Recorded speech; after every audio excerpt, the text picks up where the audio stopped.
Hey y'all, today is April 1st and I am sharing my garden planting calendar where we use the moon phases and the astrological signs to track what days are best to plant what in the garden. And yeah, this is not a joke. I know this sounds really woo woo, but I have been doing this for many years. I first started with the moon phases and I probably did that at least 10 years ago, and I have since moved on to adding in the astrological signs, and I've just found that my garden does so much better if I follow this. Now, I'm not perfect about this. I just do the best that I can, but it is a really cool system.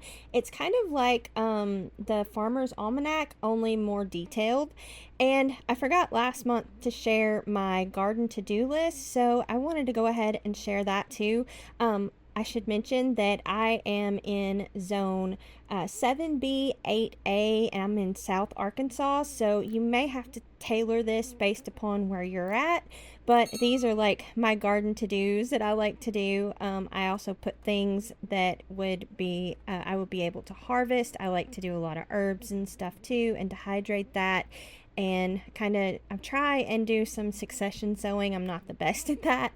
And then I also like to put down all the things that are flowering. That way I can get pictures, and I think it's fun to track year to year, like when things are blooming, because some years things are earlier and some years things are later. To me, this year we're kind of like right on track. So I thought that was kind of cool. So we're going to look at the calendar here, and I'm going to try and teach you how you can do this. First off, if I only had one of these systems to pick, I would do the moon phases. So, how you do this is whenever you have the full moon, so this month it's the full pink moon, and that's early in the morning. Whenever you have the full moon, that is your lightest time. And so, since we have our lightest time, we are going to be moving from light to dark. So, it's like we're going to be in the dark moon phase then. So, it's going to be the moon is just going to be getting darker each day. So it's going to get darker each day until we have the new moon. And this is whenever there's no moon at all.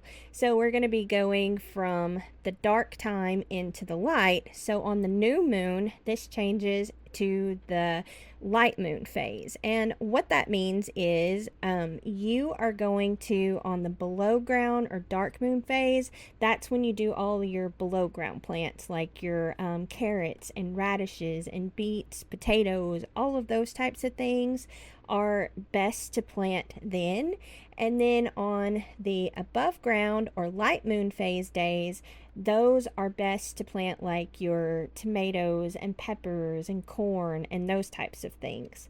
Another thing to keep in mind with the above ground phase is that is a really good time to add like gravel, stepping stones, like if you're putting in a fence, or even just like planting things like big shrubs or trees. Those are best to do in the above ground phase. I know that sounds really woo woo, but if you do it then, your gravel will end up sinking more into the ground, and your plants, they will kind of sink and you'll have to add more soil. I know that sounds really crazy, but I have experimented with this and I have found that to be true. So another kind of really woo-woo thing you can look into is like water witching.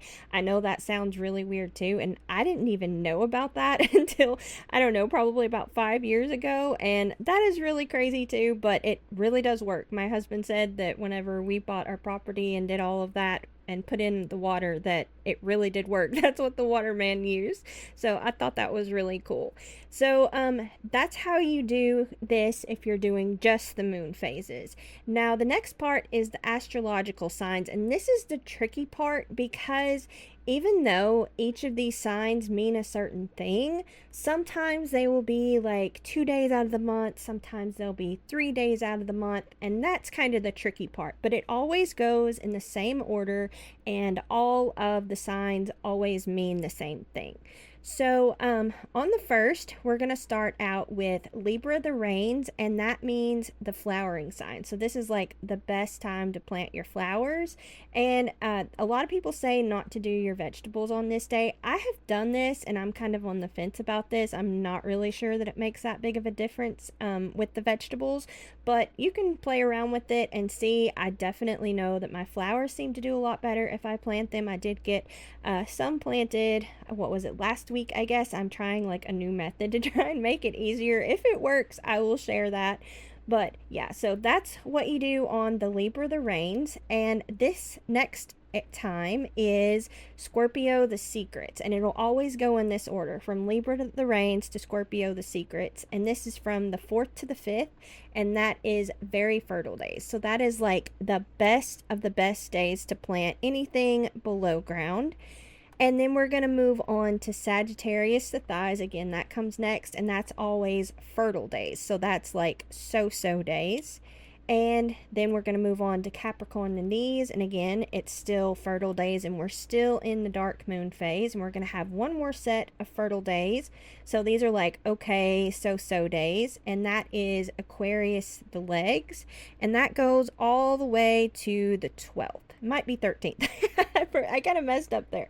So I'll have to look back and see on that. I'll try and get that fixed before I send all the free Notion stuff to y'all.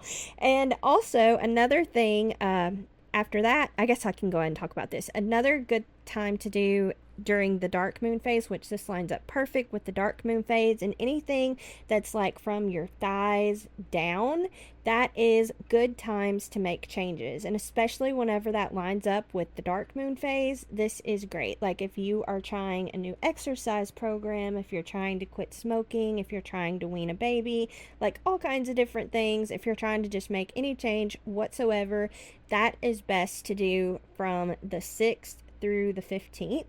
Also, if you have the option, I guess let me put it like this, of elective surgery, of course, if it's an emergency, you would always do it then. Oh, there goes the clock. It is now 4 o'clock.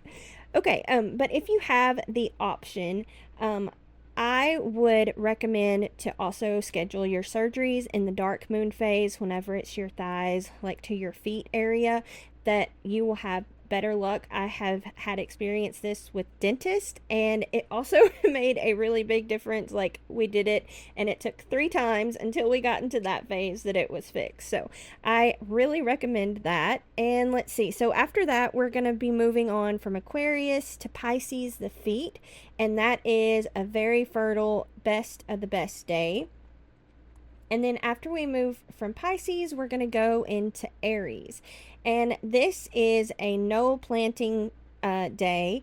It is not good to like transplant, start seeds, any of that. It is a killing sign. And this is the best day to put in your weeding. So if you have weeding to do, this is the day to do it, and try and not do any of the potting up or anything like that.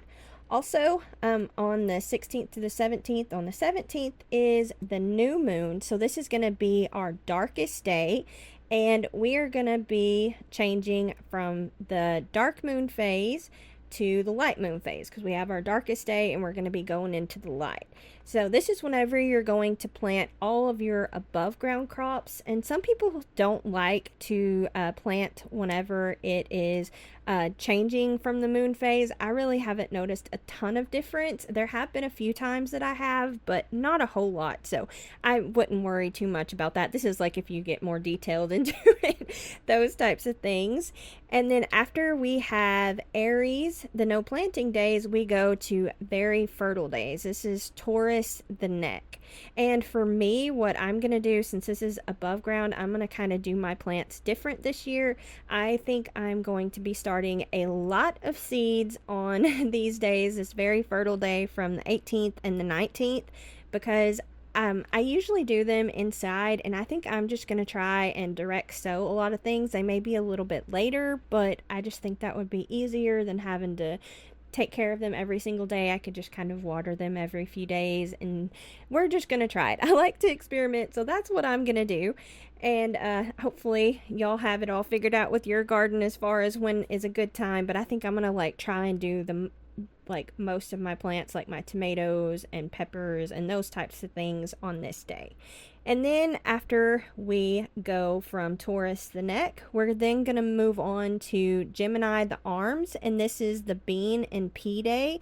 I love this one. I ended up last month doing my peas on this day. Unfortunately, nobody was able to help me, but I managed to get out there and get them all done, and dig like the furrow and get them all planted. And I've seen today that they are starting to come up, so I'm really excited about that. I still got to get the fences up, which I hope I can get help. If not, I'm probably going to do the string thing like I did last year with the what is it called, welding rods, I don't know, grounding rod. That's what it is, a grounding rod. And I'm going to try that again if I can't get help, and I'll just have to be more attentive to them, I guess. They didn't do so good last year. Okay, so after that, after we have Gemini the arms, we're going to have Cancer the breast, which is very fertile. So this is like the best of the best day. So if you can't do it on the 18th and 19th with planting out your above ground crops, then the 22nd and the 23rd is your next best bet. And then we got the 24th and the 25th is no planting, so killing days. This is Leo the heart. And after that, we move on to Virgo the bowels. This is another flower only day. Like I said, all of these signs, they will always mean the same thing. And then we have Libra the rain, so we're like starting all over again. See how we had Virgo the bowels and then Libra the rains, starting all over again. And you just continue that. And like I said, the only difference is sometimes they are 2 days and sometimes they're 3 days, but it's really easy to do, and I think it's really fun. And then also, I'll just go ahead and tell you May 1st, whether or not I get that video up, I don't know. But May 1st, that will be the full moon, and it's late in the day. I think it was like 5 p.m. So then we'll change to the dark moon phase. So that's just so you know what May 2nd and all that will be. That will be really easy, and I think, let's see, so after Libra the rains, depending upon how many days it is, we will then move on to Scorpio the secret. So very fertile days, and it just keeps going like that each month. So it's really easy, really fun. It just takes a little bit of work, and you got to figure out when or how many days each sign is, and that's really the hardest thing. The moon phases is super easy. I've been doing that for over a decade, but I think that's everything here. I think I mentioned everything I wanted to. I hope that this helps y'all and that y'all have a great gardening season. Let me know if you have tried any of this and what your results are in your garden. I hope that y'all have a great day. Thanks so much. Don't forget to like, comment, and subscribe. Y'all take care, and we'll see you next time. Bye.